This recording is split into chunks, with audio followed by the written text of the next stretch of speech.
Convert कर देती है। उनमें वो बड़ी कमी आ जाती है। कौन सी कमी?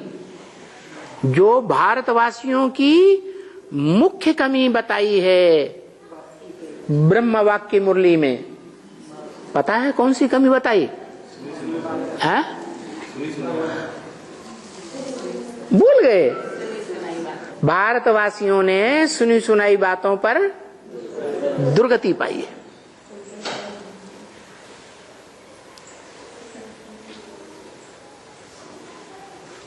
क्यों? दूसरे देश के वासियों के लिए नहीं कहा, भारतवासियों के लिए कहा। जो भारत सबसे जास्ती प्राचीन खंड है उसके लिए कहा है? प्राचीन खंड है और धर्मों के मुकाबले या नया धर्म खंड है? सबसे प्राचीन धर्म खंड है। धर्म खंड तो है। जैसे कोई भी परिवार में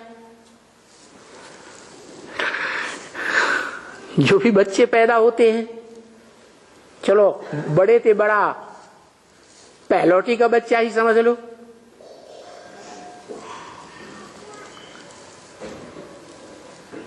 वो कहां से पनपना शुरू होता है प्रैक्टिकल में? अरे परिवार के सभी बच्चे पहले पहले किस आधार में पलते हैं? मां के आधार में पलते हैं ना। तो ऐसे ही ये मनुष्य सृष्टि में जो बच्चे हैं, खास पहलौठी के बच्चे, क्योंकि भारत में ये मान्यता है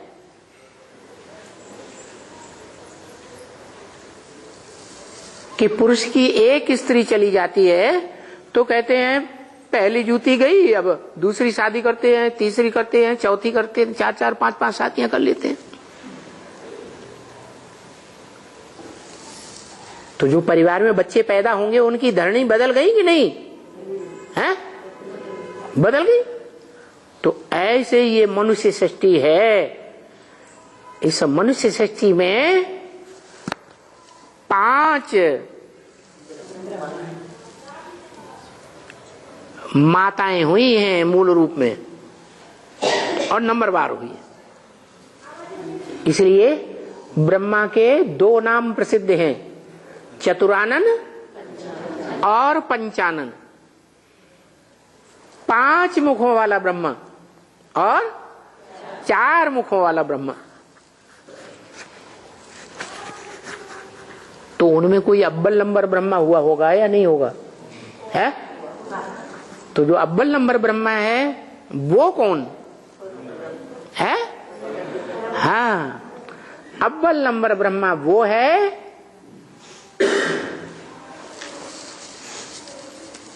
वो ऊंचे ते ऊंचा भगवंत आत्मा, सुप्रीम सोल, जब इस सृष्टि पर आता है, जिस भी मनुष्य तन में, पुरुष तन में प्रवेश करता है, जैसे दादा लेखराज में प्रवेश किया तो नाम क्या दिया? ब्रह्मा। ऐसे ही आत्मलोक से, ब्रह्मलोक से, परमधाम से जब आता है सृष्टि रूपी रंगमंच पर, तो जिस पुरुष तन में पहले पहले प्रवेश करता है काम निकालने के लिए, क्या?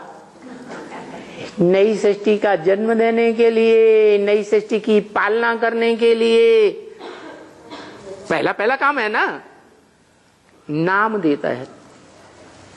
क्योंकि शास्त्रों में सारे नाम काम के आधार पर है। तो नाम क्या देता है? ब्रह्मा नाम देता। तो वो पहला पहला ब्रह्मा हुआ है? पहला हुआ ना कि 2 नंबर का माल हुआ है? नंबर 1 का ब्रह्मा। और वो नंबर ब्रह्म का ब्रह्मा जो है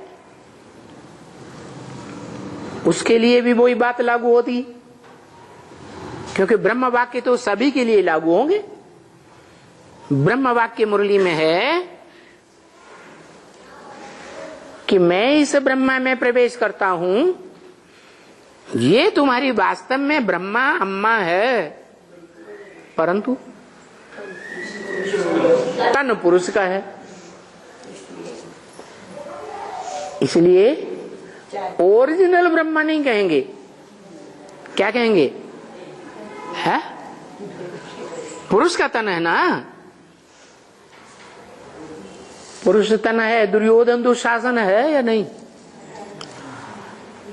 क्योंकि बताया इस द्वापर युगी कलयुगी दुनिया में जितने भी मनुष्य मात्र हैं पुरुष, वो सब दुर्योधन दुशासन।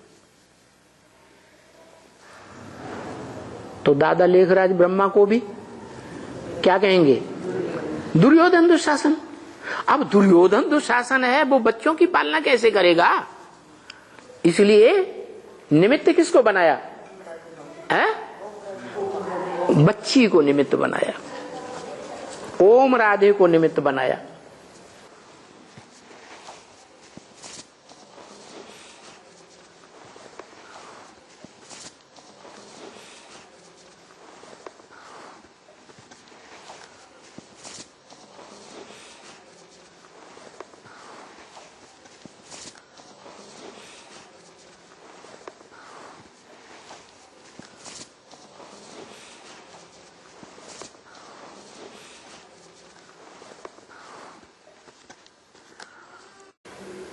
और ये भी बताया ओम राधे जो निमित्त है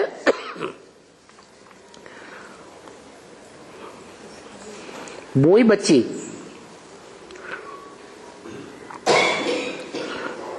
आगे चल करके ब्रह्मा जब शरीर छोड़ता है तो कोई न कोई में प्रवेश, जिस माता में प्रवेश करता है उस माता में वही टाइटलधारी जगदम्बा सरस्वती क्या करती है? प्रवेश कर जाती है। तो ब्रह्मा देवता तो है, चित्र मिलते हैं, गायन है, लेकिन पूजा नहीं होती, क्योंकि दाढ़ी मूछ वाला पुरुष है द्वापर कलयुगी दुनिया का। पतित है या पावन है? पतित है। तो शरीर छोड़ने के बाद जिस तन में एवरलास्टिंग प्रवेश करता है अर्धचंद्र के रूप में, अधूरे चंद्रमा के रूप में, वो देवी के रूप में पूजी जाती है। क्या वास्तव में उस देवी में मूल रूप में पूजनीय पार्ट बजाने वाली सहनशीलता का कौन सी आत्मा है? दादा लेखराज ब्रह्मा। जिस तन में प्रवेश करता है वो तन तो एक प्रकार से डब्बा है। क्या? मूल माता नहीं है, असली तन है, लेकिन वो चैतन्यता, वो भाव नहीं है जो आत्मा में भाव होता है। तो वो चंद्रमा, ज्ञान चंद्रमा ब्रह्मा अधूरा जिसमें प्रवेश करता है माता में, वो माता फिर पूजी जाती है। जो पूजा का भाव है किस आधार पर? प्योरिटी के आधार पर। प्योरिटी पूजी जाती है या इम्प्योरिटी पूजी जाती है? प्योरिटी पूजी जाती है। और प्योरिटी कैसे आती है?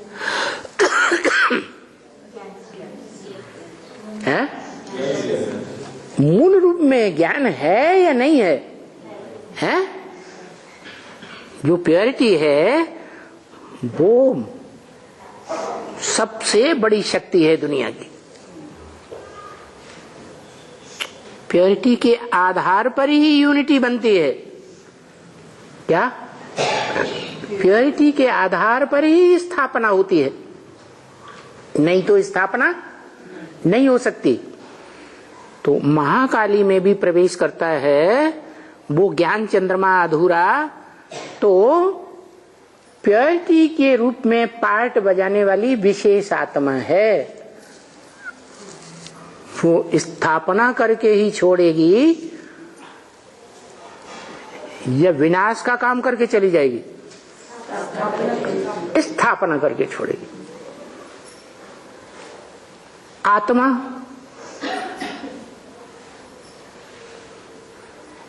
सदा काल के लिए इम्प्योर बनती है क्या? नहीं। सदा काल के लिए कोई भी आत्मा इम्प्योर नहीं बनती। आत्मा कभी सात्विक, कभी राजसी, कभी तामसी। तो सदा काल के लिए इम्प्योर को क्या बनता है? शरीर बनता है कि आत्मा बनती है? शरीर बनता है। तो जिस शरीर में प्रवेश किया वो तनधारी आत्मा, जिसका तन है, वो तन विनाश के निमित्त बनता है। क्या? विनाश इम्प्योरिटी से होता है या प्योरिटी से होता है? इम्प्योरिटी से विनाश होता है। ब्रह्मा की सोल में प्योरिटी है या नहीं है? जगदम्बा के मुकाबले है। तो इसलिए वो आत्मा ब्रह्मा की जो है, जो सहनशीलता का फिर भी आधार कही जाती है, वो नई सत्य की सृष्टि में पहला बच्चा बनता है और जिसमें प्रवेश करती है वो है 5 तत्वों का जड़ पिंड। जैसे जड़त्वमयी पिंड है तो मनुष्य आत्मा, लेकिन मनुष्य आत्मा होते हुए भी वो जड़त्वमयी है। इसलिए गीता में लिखा है, कृति रचना को कहा जाता है। कृति माने रचना, और प्रकृति कैसी रचना? प्रकृष्ट रचना। तो प्रकृति जो प्रकृष्ट रचना कही गई है वो किसकी रचना है?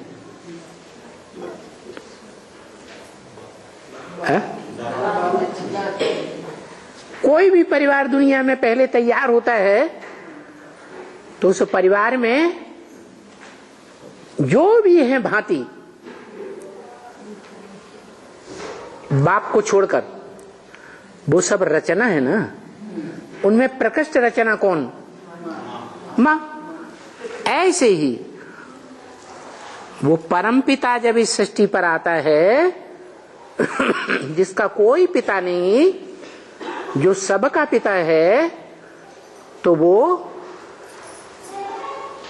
प्रकृति क्या करता है? प्रकृति की रचना करता है। और हर चीज का सूक्ष्म रूप भी होता है और हर चीज का स्थूल रूप भी होता है। तो जो सूक्ष्म प्रकृति है उसकी रचना है, वो कौन है? मनुष्य सृष्टि का जो बीज है वो साकार मनुष्य सृष्टि का साकार मनुष्य रूप बीज है, वो सार है प्रकृति का। क्या है? मनुष्य सृष्टि रूपी जो वृक्ष है उसका बीज तो है, लेकिन वो बीज जड़ और जंगम दोनों का बीज है।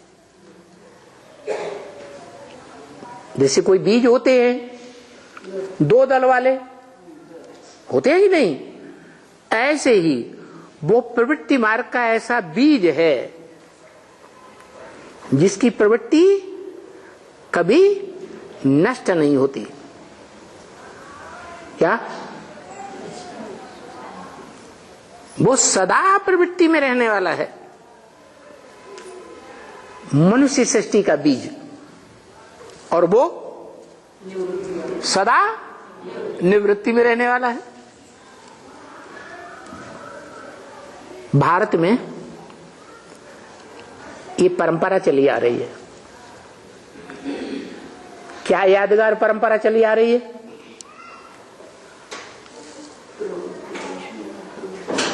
कन्याएं माताएं सन्यास नहीं लेती। लेती है क्या? नहीं लेती। और पुरुष सन्यास लेते। तो जो पुरुष मात्र हैं, उन पुरुषों में परम पुरुष कौन है? शिव। वो सन्यासी है सदा का, सदा काल का सन्यासी है कि नहीं? जैसे सन्यासी होते हैं, थोड़े समय के लिए अगर प्रवृत्ति में आए भी तो बस शुरुआत में 1-2 बच्चे पैदा किए तो किए, नहीं किए तो बाल ब्रह्मचारी। फिर सारा जीवन वो सन्यासी बनकर रहते हैं। उन्हें प्रवृत्ति में अच्छा ही नहीं लगता। ऐसे ही इस मनुष्य सृष्टि में जो पुरुषों में भी उत्तम से उत्तम है, आत्माओं में भी जो श्रेष्ठ से श्रेष्ठ आत्मा है, जिसे हम कहते हैं ऊंचे से ऊंचा भगवंत, वो इस मनुष्य सृष्टि में आता है। प्रवृत्ति मार्ग की सृष्टि रचने का रास्ता बताता है, लेकिन स्वयं निवृत्त रहता है। पक्का सन्यासी कौन हो है? 500-700 करोड़ जो मनुष्य आत्माएं हैं, वो पक्के सन्यासी हैं या उनसे भी बड़ा कोई सन्यासी है आत्मा? है? सबसे बड़े से बड़ा सन्यासी आत्मा कौन है? परमपिता। वो इस सृष्टि पर आता भी है, उसकी मजबूरी है। क्या है? पतित शरीर में आना, पतित शरीर को माता बनाना। माता उसे चाहिए ही चाहिए, क्योंकि इस मनुष्य सृष्टि में जो भी प्राणी मात्र हैं, जेंट्स के रूप में, पुरुष रूप में, शिशु अवस्था से पार करके किशोर अवस्था को पार करके नौजवान बनते हैं, तो उन्हें चाहिए ही चाहिए कि नहीं चाहिए? है? कोई नकारता हो तो बताओ। अरे मुस्कुराने से थोड़े ही बताओ, चाहिए या नहीं चाहिए? चाहिए। तो ये परंपरा कहां से शुरू हुई? वो बाप जो बापों का बाप है, जिसका कोई बाप नहीं है, वो भी सृष्टि रूपी रंगमंच पर तब आने के लिए मजबूर होता है जब उसमें वो शक्ति का अतिरेक हो जाता है। कौन सी शक्ति? त्रिकालदर्शिता की शक्ति संपन्न स्टेज में जाती है। ऐसा त्रिकालदर्शिता की अतिरेक स्थिति को प्राप्त करता है कि वो अपनी शक्ति को अपने अंदर धारण करके रह नहीं सकता, उसे तड़प पैदा हो जाती है। जाऊं ढूंढूं, बोलो। हरेक मनुष्य मात्र को, जेंट्स को ये तलख पैदा होती है या नहीं होती है? ऐसी तलख पैदा होती है कि सारा जीवन उस शक्ति को अपने अंदर धारण करके नहीं रह सकता।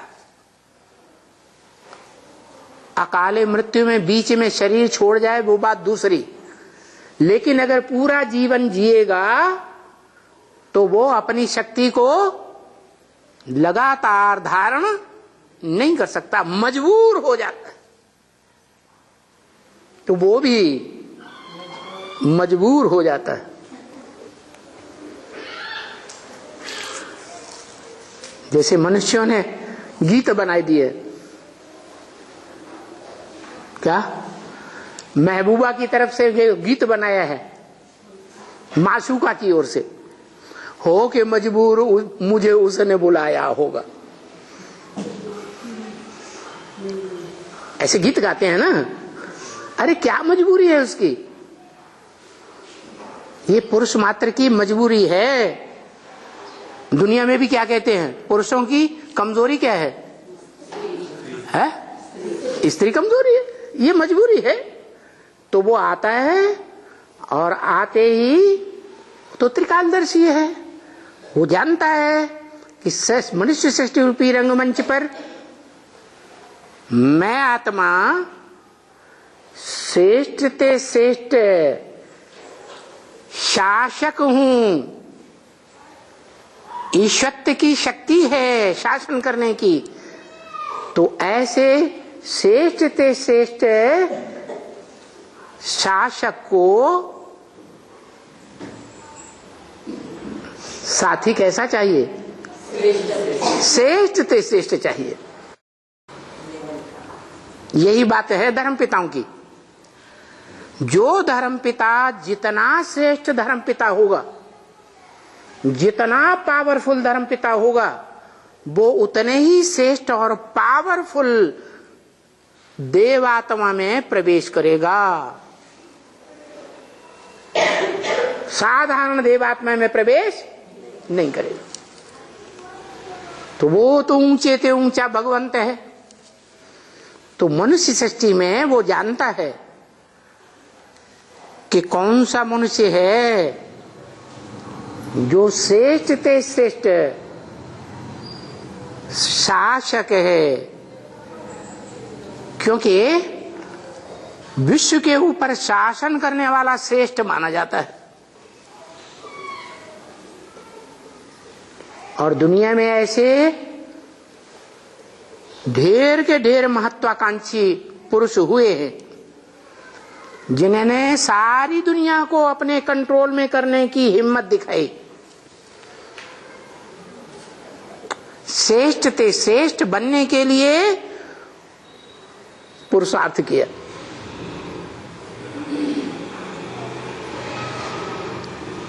लेकिन कोई बन पाए हैं? कोई नहीं बन सके। क्यों नहीं बन सके? हैं? क्योंकि उन मनुष्य मात्र में जो शासन करने का मादा आया वो अपने धर्मपिताओं से आया ना। कहां से आया? धर्मपिताओं में जो हिंसा का खून था, हिंसा का संकल्पों का खून जो था, वही हिंसा के संकल्पों का खून उनके फॉलोअर्स में आया और उन फॉलोअर्स ने हिटलर, नेपोलियन, कोई भी हो, अलेक्जेंडर हुए कि नहीं, विश्व के महत्वाकांक्षी, सारे विश्व के ऊपर कंट्रोल करने की महत्वाकांक्षी, उन्होंने हिंसा को आधार बनाया। क्योंकि हिंसक धर्मपिताओं की औलाद थे या अहिंसक धर्मपिताओं की औलाद थे? क्यों? महात्मा बुद्ध, हाँ, महात्मा बुद्ध को हिंसावादी कहें या अहिंसावादी कहें? हिंसावादी कहेंगे। क्यों? सारी दुनिया महात्मा बुद्ध को अहिंसावादी मानती है और आप कहते हैं हिंसावादी। कैसे है? घर बार छोड़ दिया? अरे घर बार छोड़ दिया सो क्या हुआ? घर बार को हाथ पांव नहीं है क्या? अपना कमाएं खाएं।